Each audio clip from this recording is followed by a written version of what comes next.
Idols. Thanks for joining me.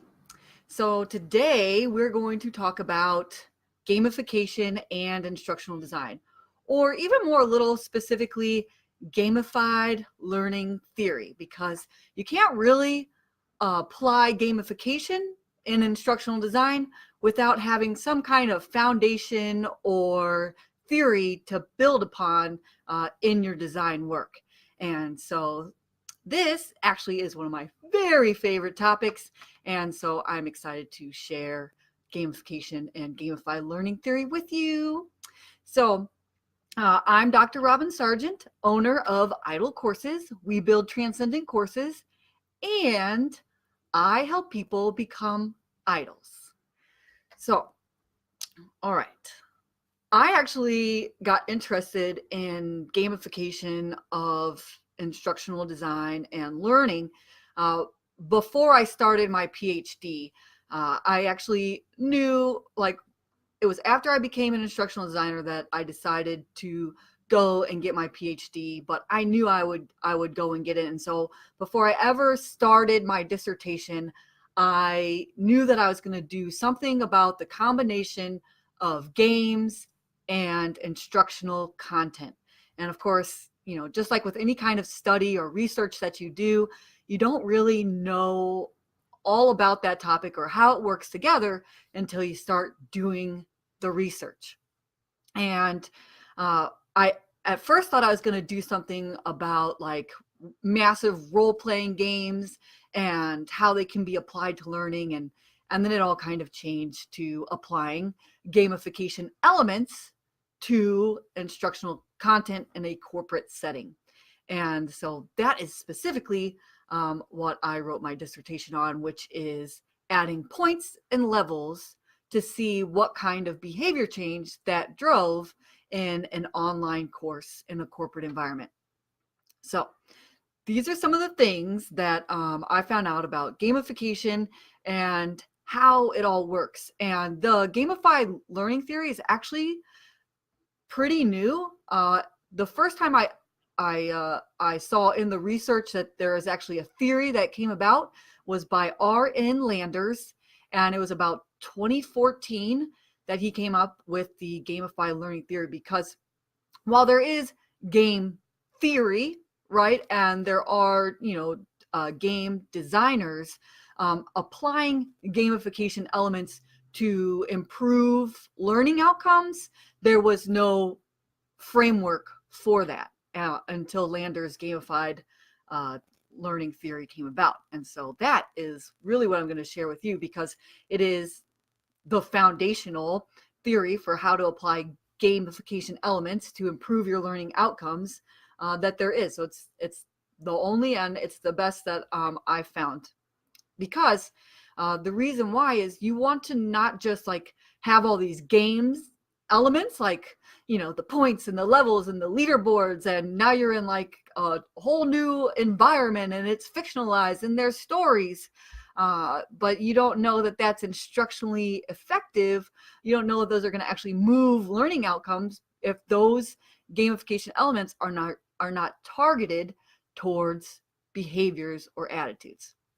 Okay, so I really wanted to show you a presentation because I got to show you a diagram if I'm going to tell you about a theory, and Zoom is not my friend, and so I broke up with Zoom, and so what I have is I have created. Can you see? Oh no, it's not going to work. I should have tested this. Oh, that's so sad. You can't see it. Well, maybe if I turn down I'm going to make this work, because I really want you to see what this theory looks like. Okay. Almost. You can see it if I get real close. You can also see my curtains. Okay, so you can see that it says game characteristics, and then it points to behavior and attitude, and then that goes to learning outcomes. And then in yellow, you'll see instructional content can also, it can, mediate behavior and attitude, and then behavior and attitude, of course, influences learning outcomes. So this is what it looks like, and basically game characteristics there are several different kinds of game characteristics. I think there's 9 of them altogether, so forgive me for reading to you, but how can you know all the game characteristics unless I list them out? And I didn't memorize them. So we've got action language, assessment, conflict, challenge, control, environment, right? You can make a new environment that can be gamified, game fiction, human interaction, and immersion. So those are the taxonomy of the different kinds of gamification elements that you can add to your instructional content. So I showed you that diagram, and basically what that diagram means is that it doesn't matter if you add gamification elements like those ones I just mentioned, points or leaderboards or whatever. Doesn't matter if your instructional content is bad, right? So anytime that you're going to add gamification to your instructional design, whatever the course that you're building, you'll want to make sure that the instructional content is good, right? And so, because if it's not, then it doesn't matter. It's not going to give you the learning outcomes, because they're just be like, oh, this content is terrible. I don't understand. It's not structured well. See? So you always want to start with instructional content that has been tested and validated as strong, solid instructional content. And then you use gamification elements to improve only behaviors or attitudes, or both. You do not use gamification to improve the instructional content. That is a separate thing. And so you then add gamification to improve the behaviors, or to drive behaviors, or to change attitudes, so that you can motivate learners to stay engaged with your instructional content. And then that influences your learning outcomes. All right. And so what that means more specifically is, say, for instance, you have your good, solid instructional design content, your instructional content, and now there are a couple things that we know, right? Time on task improves learning outcomes, right? So you use gamification to improve time on task of your instructional content. And so there are ways that you can do that, right? How do you increase people's time on task? Well, it would, and you guys feel free to jump in here with your comments and tell me shout out your answers. And you can improve time on task with gamification by maybe you give them more points for the longer that they read or interact with something in your course. Or you could also include leaderboards that are tied to the points that have to do with how much time is spent on that task. There are other things that we know that improve learning outcomes, right, between the instructional content and the learning outcomes. And those behaviors include self-assessments, right?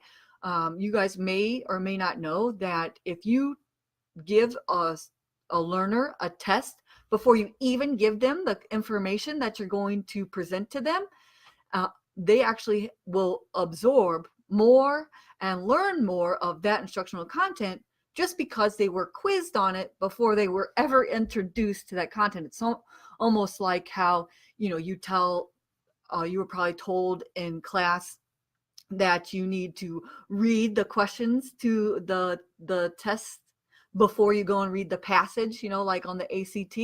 Same kind of thing as far as self-assessment. So if we know that if people take self-assessments or take assessments before they get instructional content, well, then that can improve their learning outcomes. So how do you gamify that, right? Because if that's something that you want to drive, that behavior in your course, then you would say, okay, well, if you take these self-assessments before the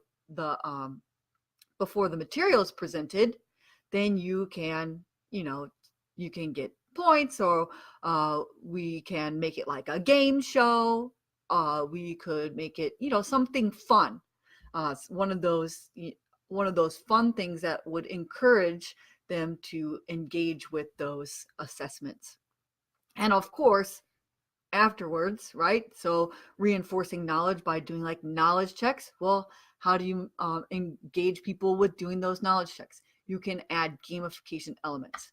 Now, there are two different types of things, right? There's like gamification, and then there's serious games. And those are two different things.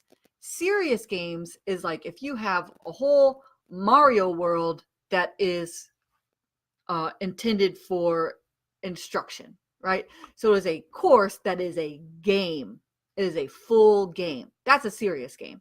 And those are expensive to build. They are time consuming. You gotta, it's, out of control for many people. And especially in like corporate training, you're not going to get that kind of budget or that kind of time or those kinds of resources to build a serious game for your learners. So that's why we have gamification, where you can take the elements of games and still be effective as a serious game. Even more so if you're targeted with how you use your gamification elements.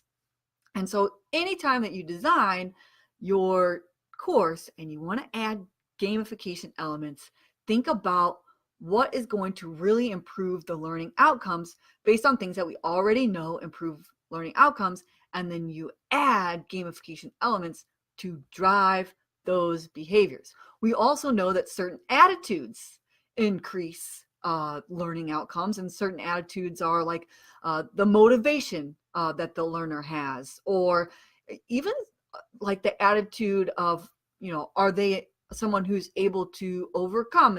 Are they someone who's able to like dig in and see these courses or this new learning as something that that's easy for them to complete and to engage with? So two things that you can drive with gamification: just behaviors and just attitudes. And so you'll want to take those gamification elements to drive them to change behaviors. Now, in my experiment that I did for my dissertation, I added points and levels to the self-assessments in a gamified course.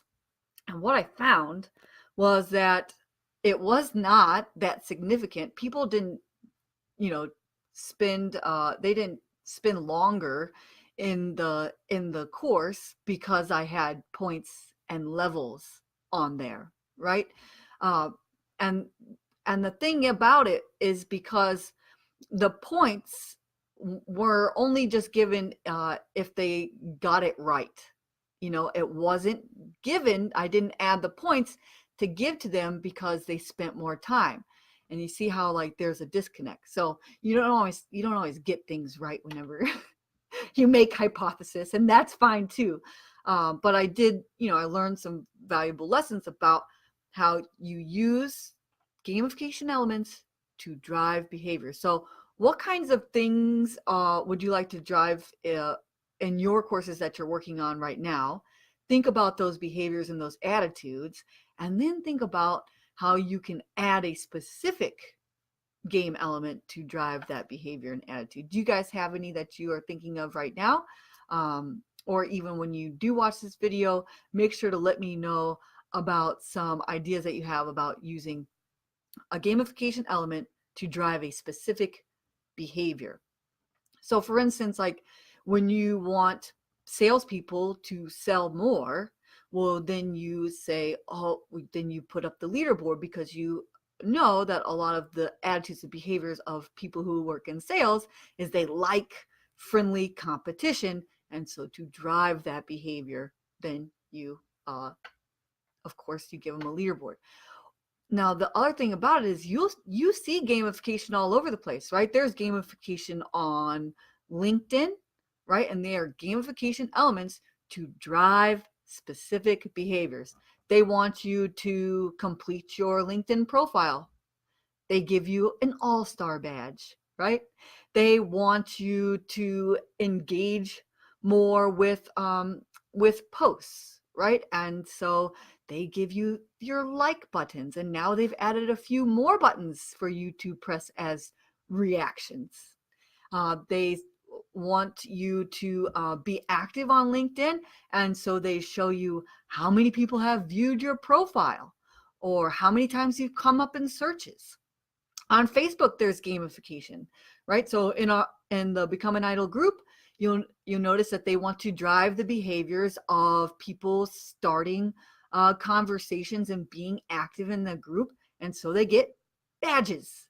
So badges are like little awards that they reward people with for doing the behaviors that they want them to do, which is to post and to engage with other people in the group. Of course, there's reactions and things like that. And so take a look at the different ways that you see gamification outside of courses and how they are targeted to drive specific behaviors. And think about that when you want to drive specific behaviors in your course. And you can do it with simply adding points or levels or leaderboards or some game narration or storytelling, scenario design. These kinds of things count, and they really do make a difference, especially if you target your gamification. So, do you guys want to talk about anything else about gamification and instructional design? I know that I actually got this idea from someone in our group. I wish I would have remembered his name before I came on.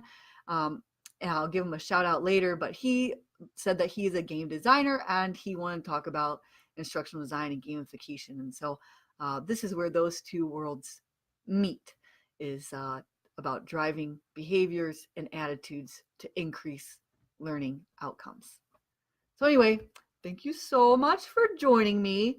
I really love this topic. I will probably talk about it again in a different way next time, but thank you all for joining me, and I will see you next week. Don't forget, the Idle Courses Academy opens in June of this year, where you will get all the things you need, all the job application assets. You will learn how to build them, and I will hold your hand, and you will learn how to become an instructional designer, and you will get paid instructional design opportunities so that you can get actual experience and a supportive private community just for Idle Courses Academy members, and coaching by yours truly.